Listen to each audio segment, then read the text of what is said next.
to the ACL. I mean, the ligament part, the most challenging part. And as we already know, for replacement for the joint generates right now, specifically for hip and the knee, no specific way for regeneration. Yeah. So most part, yeah, where I use a permanent implantation. That means like use materials, non-degradable materials. And we use like ceramic and today we continue non-degradable polymer. And stainless steel alloy, this also kind of materials for the artificial hip knee replacement. Yeah, so let's like go back to slides, and I will first stop my video and share my background, my screen. Let me start broadcasting. Okay, so right now it's there. And so let's talk about the, we already know like for the hip replacement, there are several parts is very important, the stem parts, and the head of, the sacral cup to the bone, and this part, also we'll insert the femoral part, and how to fix this stem, into host bone, in the femur, for example, so like polymer and polymer cap fixing, by bone cement, so a lot of things, so I will show a movie to you guys, and bone cement we know is PMMA, messy, methyl acrylate. Okay, that's like generates like this structure.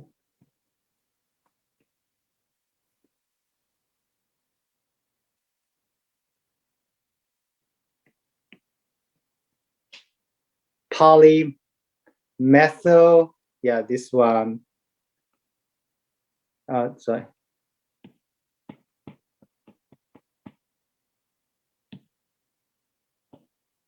Polymethyl mess, then acrylate. Okay, that's part of the acrylate part. So that's this one. Okay, that's the methyl. That's the east boundary here, and methyl mess acrylate. Go to this one. Perfect.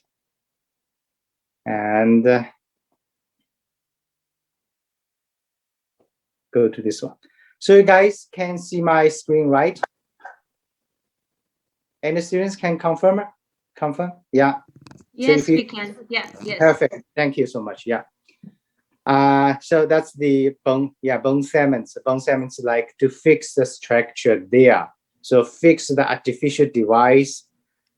Use the PMMA. Perfect. And for the femoral stems, yes, we already know the femoral stem forged or cast. If you take a look at the engineering materials 2 course, like we can use a forging on the casting process, using alloy materials to, whatever like cobalt, chromium alloy or stainless steel. That's the general ways. But right now we change a lot. Most expensive part is ceramic part. Lot of investment or financial basic research right now. Majority funds or majority capital move to ceramic materials. They have a unique advantage of other materials. I will talk a little bit more. And the module systems, different size processes on to accommodate all patients. So that's reminded me, and all project students, I meet lots of teams right now, 3 teams, and another teams also meet a few students. And so all team, 4 team, they are pretty interesting 3D printing. So today's also I will introduce a little bit more about the 3D printing movies. And yeah, and think about like if we use the alloy materials like some corrosion. So why is galvanic corrosion? Because of biological liquid is electrolytes and materials.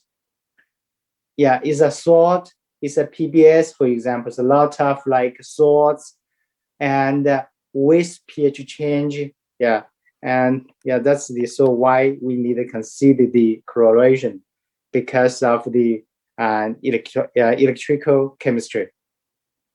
And here's like yeah, it's like carpet here. You see this area like this one. Okay, the polymeric acetate caps. So here's with the polyethylene. That's the materials, but the N is very big. The degree DOP, yeah, DOP or DP is huge. So that's why we call that ultra high molecule weight of polyethylene. And when you think about because polymer have some issues, you can, yeah, this are, yeah, UHM, ultra high molecular weight is weight stiff, but if compared to alloy materials, to ceramic materials, it's still pretty soft. So that's why we're raising some where particles will release out or leaked out, yeah, from this, because always rotation, moving, yeah, pretty good. The degree of freedom, yeah, DOF.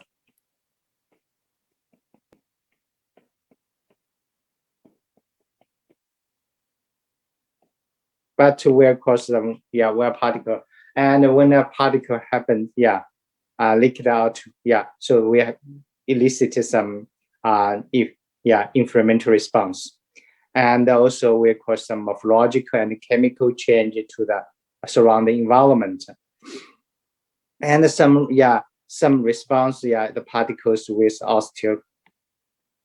osteolysis, we know like osteoclast, right? That's leading to the stem or some other parts lose.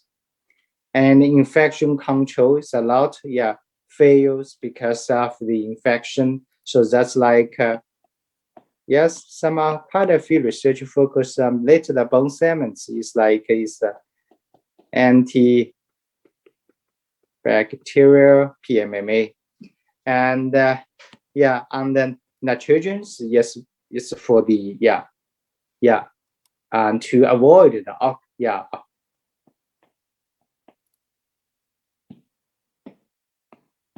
it means like to avoid or minimize the risk of oxidation. So here's like ceramic is another part, like pretty right now, as I said, like very expensive, extra high hardness. Yeah, but yeah, the issues a little bit brittle, but the biocompatibility is really, really nice materials. And for the ceramic materials, one thing is pretty good for host guest, yeah, integration. They can, yeah, the osteoblast cells specifically the live with ceramic materials. So the surface interface pretty good. So that's like very good. And you know, our bone, you guys remember HAP, hydroxyapatite? Yeah, that's like kind of structure like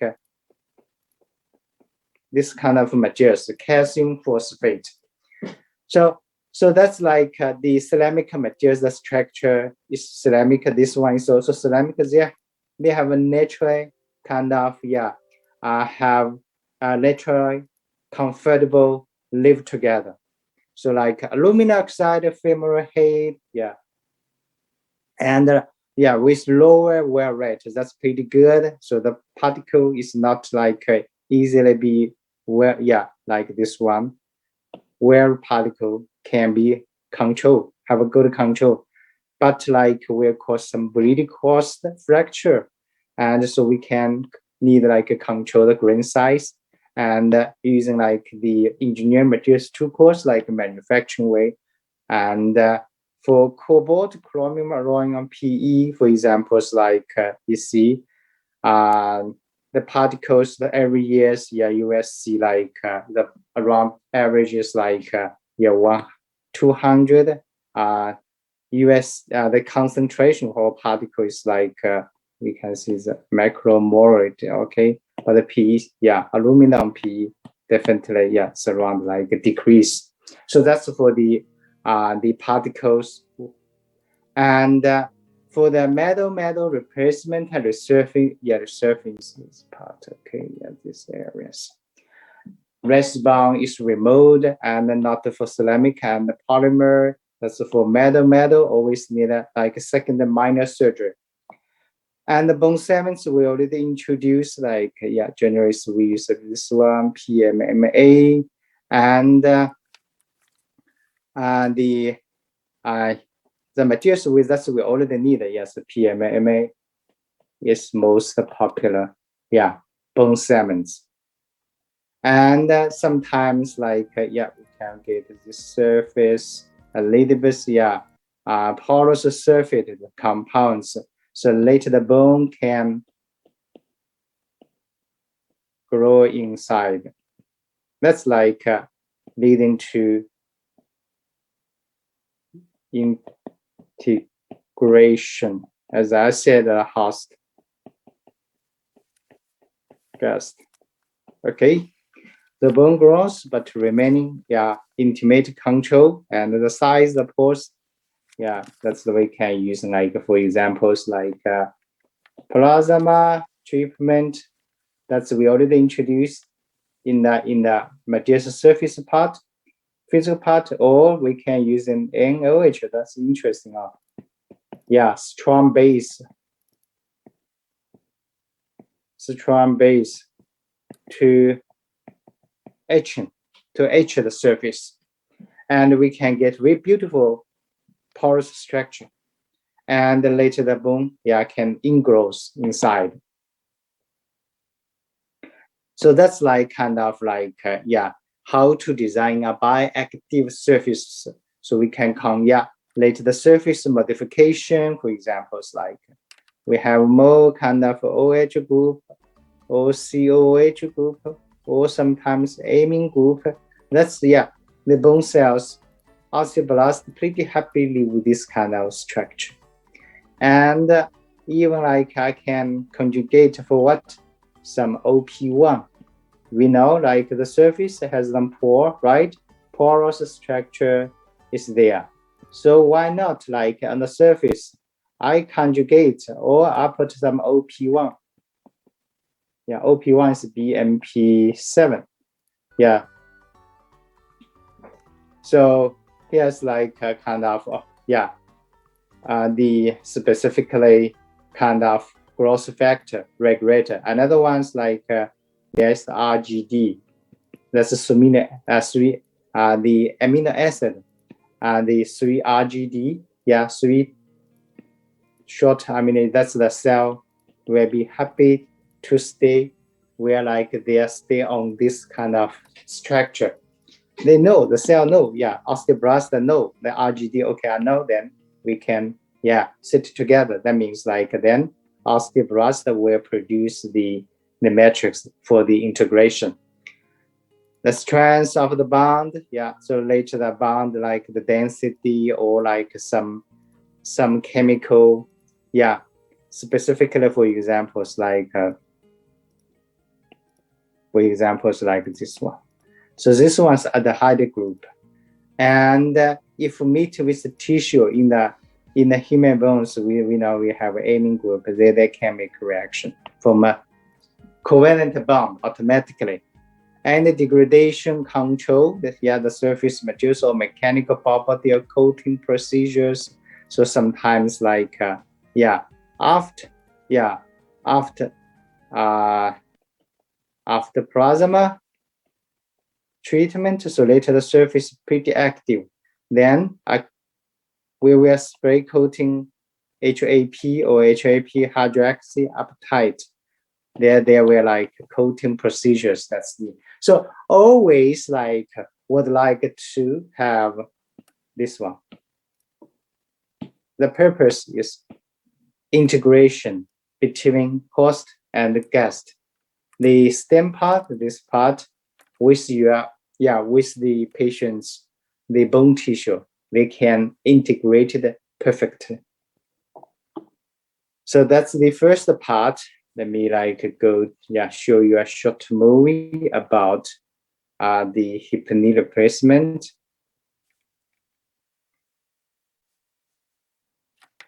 Your hip consists of two main parts that fit together like a ball and socket: the femoral head at the top of the leg and the acetabulum in your pelvis.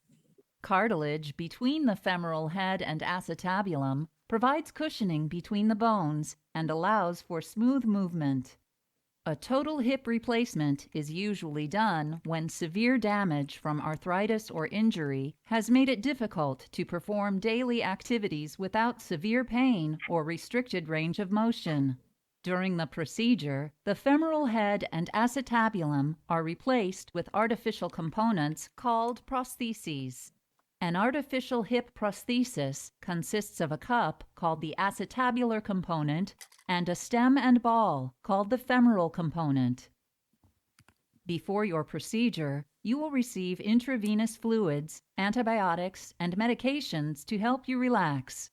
Most minimally invasive anterior total hip replacements are done under spinal anesthesia, so you will be awake during your operation but feel no pain. A catheter may be placed in your bladder to drain your urine. Since fluid and blood loss can be significant, banked blood will be prepared in case you require a transfusion. You may have the opportunity to collect and store your own blood in preparation for your surgery. During a direct anterior total hip replacement procedure, you will lie on your back on a specialized table, enabling your surgeon to perform this minimally invasive operation. Your feet will be placed in boots attached to the table, allowing your surgeon to position your legs as necessary to gain access to your hip joint during your operation.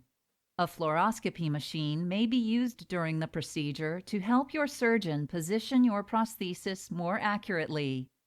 Your surgeon will begin by making a 3 to 6 inch incision near your groin. This incision is significantly smaller than those made during other total hip replacement procedures. He or she will then push aside 2 muscles to expose the joint capsule. No muscles are split or detached during this procedure. After incising the joint capsule, your surgeon will dislocate the femoral head from the acetabulum. He or she will remove any damaged cartilage or bone in the acetabulum, reshape the acetabular socket, and secure the acetabular prosthesis in place using special cement or screws. Turning next to the femur, your surgeon will remove the femoral head, shape the remaining femur to fit the prosthetic stem, and secure the femoral component using cement or other techniques. Once both components are firmly in place, your surgeon will slide the prosthetic femoral head into its acetabular counterpart, test the movement of your new hip joint, and may verify that it is properly positioned with an X-ray.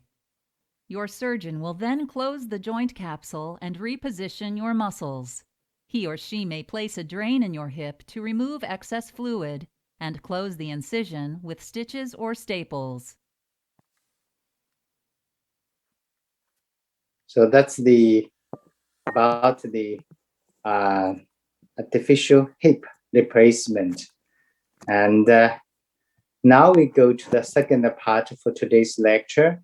It's about more about the bones, but we are talking about this ligament, because ligament right now is one of the most challenging. I mean, from mechanical ways, how to design a fibrous tissue, artificial tissue.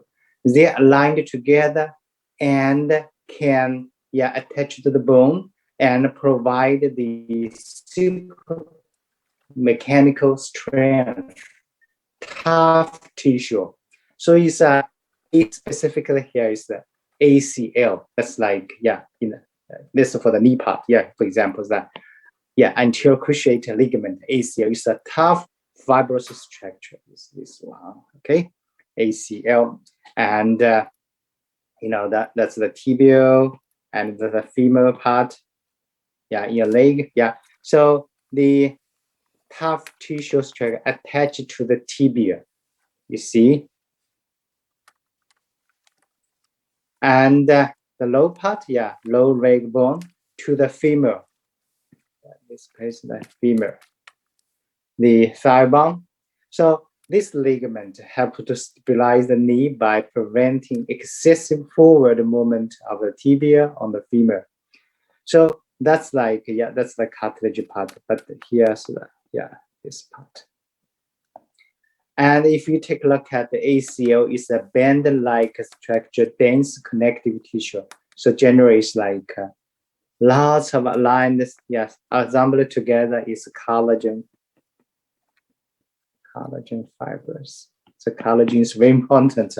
And yeah, from the, yeah, typically, yeah, 3 chains, and make a lot of 3 chains collagen, then form a triple collagen, yeah, and could be like, yeah, then America make a microfibril, then, yeah, a little bit bigger and bigger, then we'll see the fibroblast cells stay there, and they are covered with a fascia.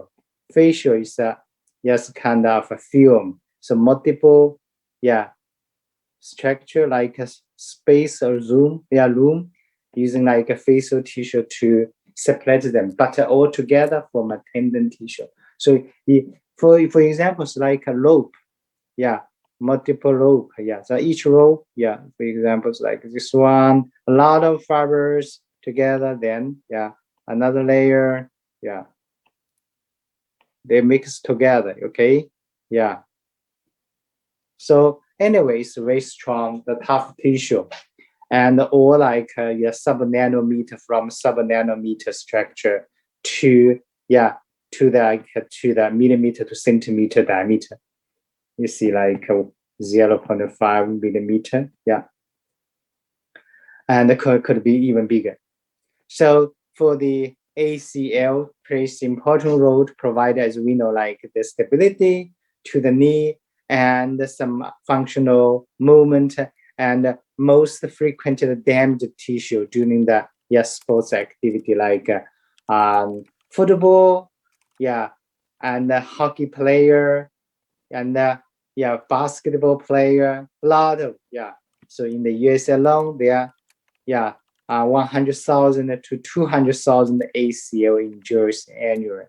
It's, yeah, it's very difficult to repair. Why? I'll tell you why.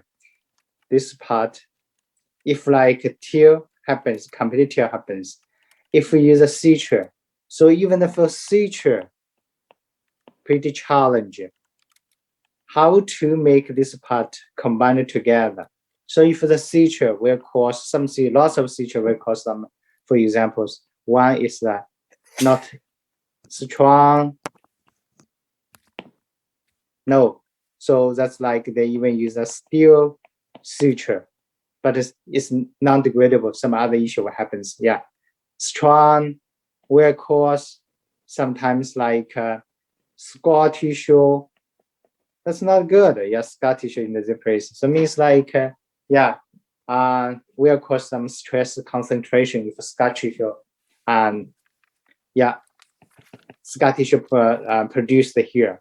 So it's a formidable, yeah, really clinical challenge, because it's a very limited self-regenerative capacity. And so one of my team now working on like tool, yeah, specifically designing a suture. The suture is biodegradable, but it's strong from nature materials we build, okay? And meanwhile, we'll put like OP1. This is very nice materials, okay? OP1 or VEGF, Why put the VEGF? That's for blood vessel. Why? Because this one is very dense structure, and blood vessel is very challenging to grow inside. So if difficult to grow inside, what will happen? Your materials implanting inside cannot survive. So that's another, that's very good for host-guest integration. And the cell inside, if no blood vessel, they cannot survive. And we know that ACL is like attached to the femur and tibia. That's the one is the top, one is the top, one is the below. Right? And the ACL attached. So the femoral attachment in the form of the second circle. That's this part. Okay. So here's like in the form of a segment of a circle with its anterior border striate and its posterior border. That's like we're not talking about the details, but the only know is like this part also very challenging. How to attach the bone? That's the fibrous, collagen, for example, so collagen fibers. And this one is a lot of very stiff. It's like inorganic materials. Organic materials are like the HAP, hydroxyapatite. So how like from soft, tough to the very stiff, their interface make it together and run very smoothly. That's in academic right now is most challenging part for this research. Soft, hard interface, their mechanism.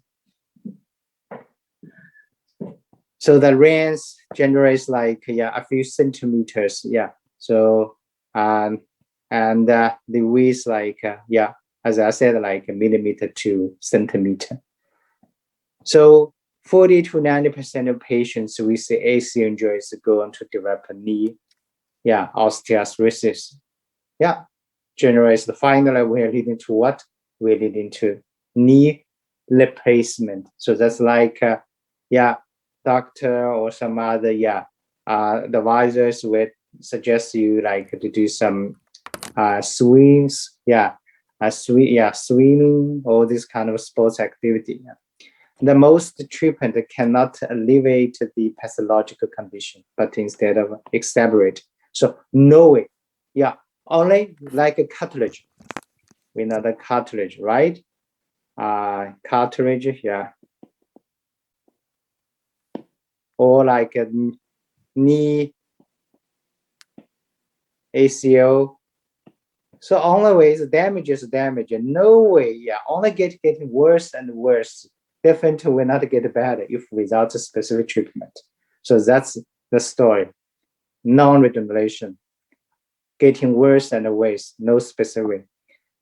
So currently ACL injuries like autograft, that's like pretty brittle. You need to get from other pretty good part, to move to here and have some issues also. Allograft, allograft is a limited source, and a lot of people waiting on they are on waiting list. Xenograft is good, from, for example, as I said again, from pig. It's very nice, and but of course, like right now, some probably some disease transmission is possible. And we said like from autograft, yes, we of course definitely is the second injury to the health part. So that's the autograft donor site morbidity, range, rehabilitation, potential disease transmission, immune rejection from allograft, the xenograft. So that's like, can we think about use like a tissue engineering way I will introduce one case. So requiring, for examples like the harvest the normal angular tissue, that's the autograft, okay? The primary concern we know like for autograft is the donor site mobility, and we call second injury. And some other issues we already know, like from the Cadmium allograft can alleviate most of the issues associated with the donor sites, limited tissue supply, as I said, like a lot of waiting list, delayed biological incorporation, and risking some transmission of blood-borne disease. And some other things like study on the use of artificial ligaments, as well as several commercial products, lead, Proplast, Gore-Tex. Gore-Tex is like a North Face, this and we using textile structure. Interesting. When we talk about the in this part, ACL, we generate mostly is composite concepts. So make for examples like fabric structure, then coating with collagen. That's a fabric. And with like collagen,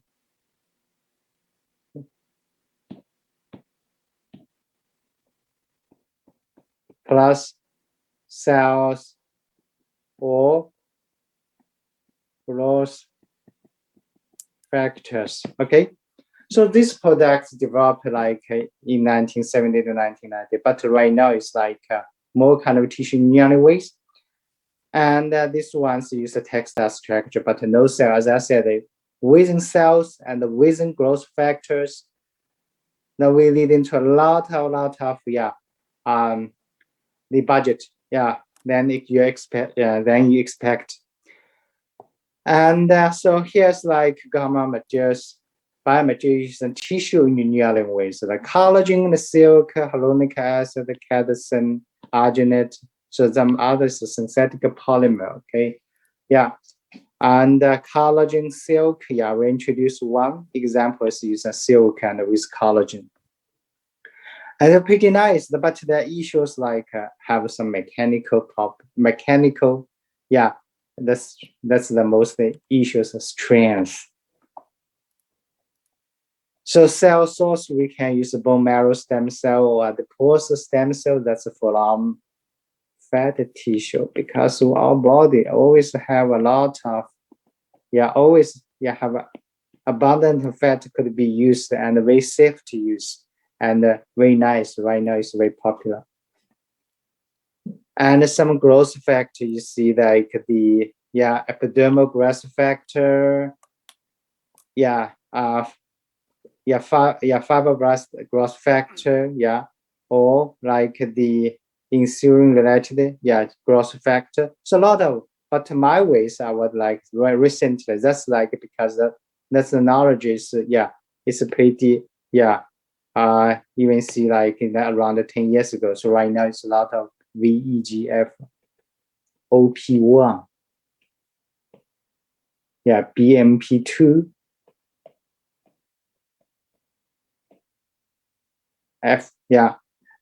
this kind of growth factor, that's for blood vessel, that's for bone integration. Like this ends around the horse, you put together, to link with like the tibia and the femur, So this one is a little bit specific like a silk. You see the silk fabric, that's right now it's really good. Silk fabric make a compounds, the mechanical strength is pretty good.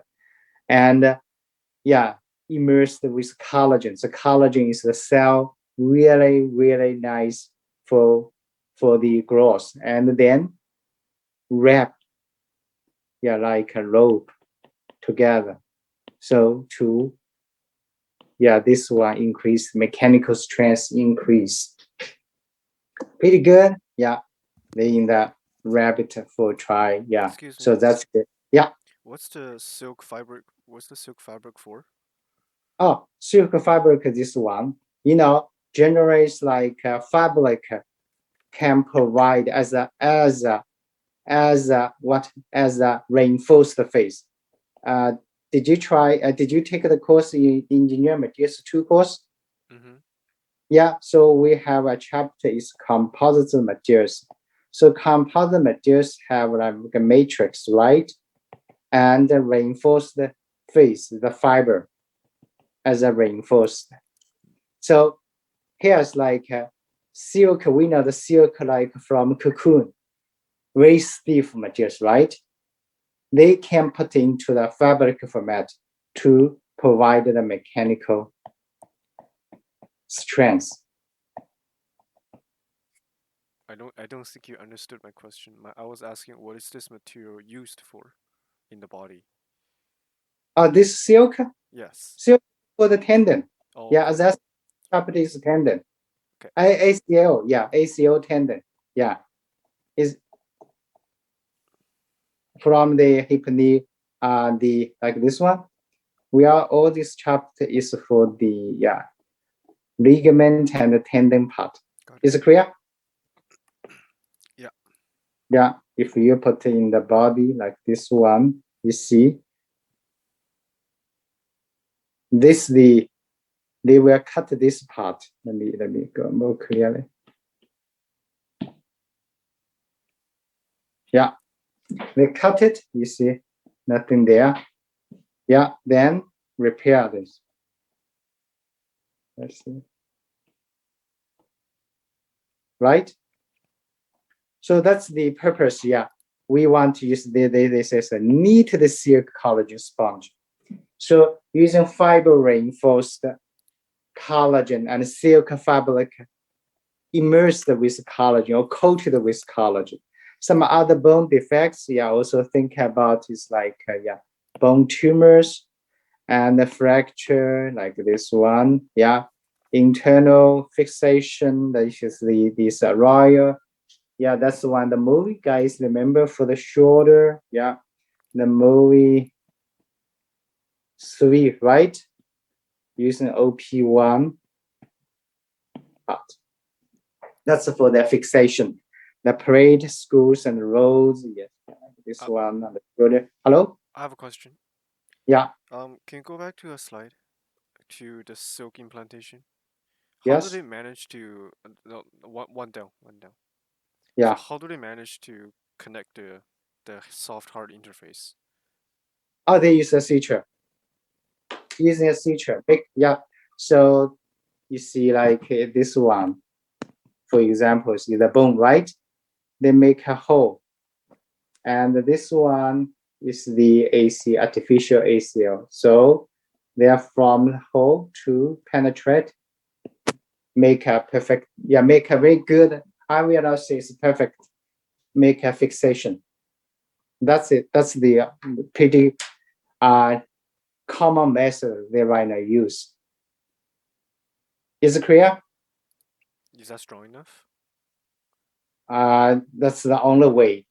We cannot say it's strong enough because right now, no 100% ideal way to do this. That's so why I say it's very challenging still. Okay. Okay, perfect. No further question. So if no further questions, I will go to movies again. What is ACL? Yeah, what is ACL? You can take a look at.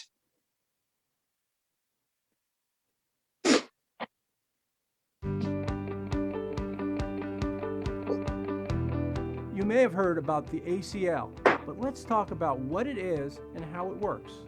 The anterior cruciate ligament, or ACL, is an important structure found deep within the knee joint. As we see here, the ACL is a ligament that connects two bones, the thigh bone, or femur, and the shin bone, or tibia. The ACL is made primarily of type 1 collagen, a substance that is found in soft tissues and bones throughout the body. And even though it looks small, it can withstand forces of up to 500 pounds. The ACL's main function is to provide the knee with stability, It does this in two ways. First, it helps keep the tibia from moving too far forward on the femur, or over-translating. Second, it keeps the knee stable during rotation. Think of it kind of like the cables on a suspension bridge. It connects the thigh and shin bones, helping to keep them in place and provide support for the knee in moments of stress. There are two distinct bundles that make up the ACL, the anteromedial and the posterolateral. Each gets its name from where it inserts on the tibial surface, here and here. Together, these two bundles help provide stability for the knee throughout its complete range of motion. To be specific, the posterolateral bundle is more protective when the knee is extended, like this. And as you might have guessed, the anteromedial bundle is tighter when the knee flexes, like this. For more specifics on ACL function during athletic activity, check out our video with pro soccer player Stuart Holden. If you have any questions... So that's one then. A little bit of clinical ways. Yeah. I go to this way. Take a look at.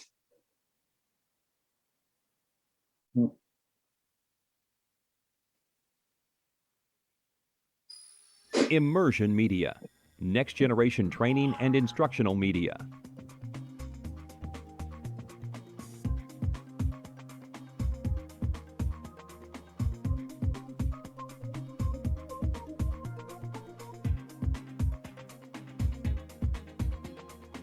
Years ago, a torn ACL was a career-ending injury for an elite athlete.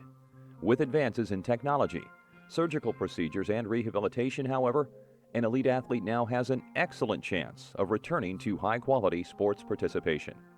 To mimic your original ACL, a small grappling hook will anchor the upper end of the graft, and a screw will stabilize the lower end. The screw is usually bioabsorbable, meaning your body will incorporate it into the bone over time. The graft from your hamstring tendon will act as a scaffold upon which a new ACL will grow. Over time, the hamstring graft undergoes changes and is strengthened, leaving a strong, viable ACL. So that's the ACL, part. And as we talk about, a lot of students talk about the 3D printing your project. So this one movies prevent how to, and printing tissue and organs. You can take a look at. Printing has shaped humanity. Building on earlier East Asian models, the invention of the Gutenberg printing press in the 15th century revolutionized the spread of information. And now, with the emergence of 3D printing, the 3D printing of biological tissue has also become a reality. 3D printing of living tissue could lead to an age where organs need not be harvested from dwindling supplies of donors, but printed, perfectly customized for each patient. There are big hopes for 3D printing of living tissue. The amount of published research on the subject has grown tremendously, and companies are hungry to be the first to roll out printed organs for the market. The global market for 3D bioprinting is estimated to reach $1 billion by the early 2020s. Although the expectations are high, printing a complex organ like a liver is still far off. So, how is tissue printed, and could we ever print an organ? 3D bioprinting is very similar to traditional non-biological 3D printing, and many 3D bioprinters are modified 3D printers, printing tissue instead of plastic figurines. Some bioprinters are adapted from 2D inkjet printers, with a lot of early research done with a modified HP DeskJet 500. 3D bioprinters are not loaded with plastic or metal, but with living cells and biomaterials. Bioprinting is quite challenging. Cells and biopolymers need to be handled carefully compared So to here's plastic. mentioned The temperature must be kept. bio ink actress has a huge market potential. 3D printing, the machine, the technology right now is pretty general, pretty common. But the challenging things, how to design a customized bio ink for tissues. flow, and mechanical stress must be avoided. Cells are also picky about the environment they grow in, and the cell types and materials surrounding them in the printed product have to be thoroughly researched. 3D bioprinting can be divided into 3 phases. First, the shape of the bioprinted product is determined and a 3D model is created, like in non-biological 3D printing. In bioprinting, we can image the patient with an MRI or CT scan to build a 3D model. Among others, Dr. Anthony Attala and colleagues at the Wake Forest Institute for Regenerative Medicine have studied 3D bioprinting a human ear-like structure, and they started the process with a CT scan to build a 3D model for printing. In the second phase, this model is sent to the printer, which then prints the tissue layer by layer.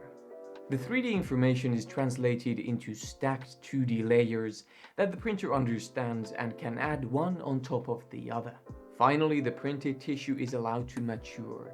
A bioreactor supplying ideal growth conditions can be used to let the construct mature outside of the body until the tissue has developed and is ready for transplantation. The printed ear was a prototype, but nonetheless cartilage tissue formed as the ear matured. One major difficulty with printing I think the material time, in must stop 3D here. And we will talk about it more like in the next class. And so if we have questions, I will still in a remaining classroom for a few more minutes. And if no questions, you can, so we see you Friday. And don't forget, we have a team project discussion this afternoon for one group, for blood vessel group. Thank you, guys. I have a question. Yes.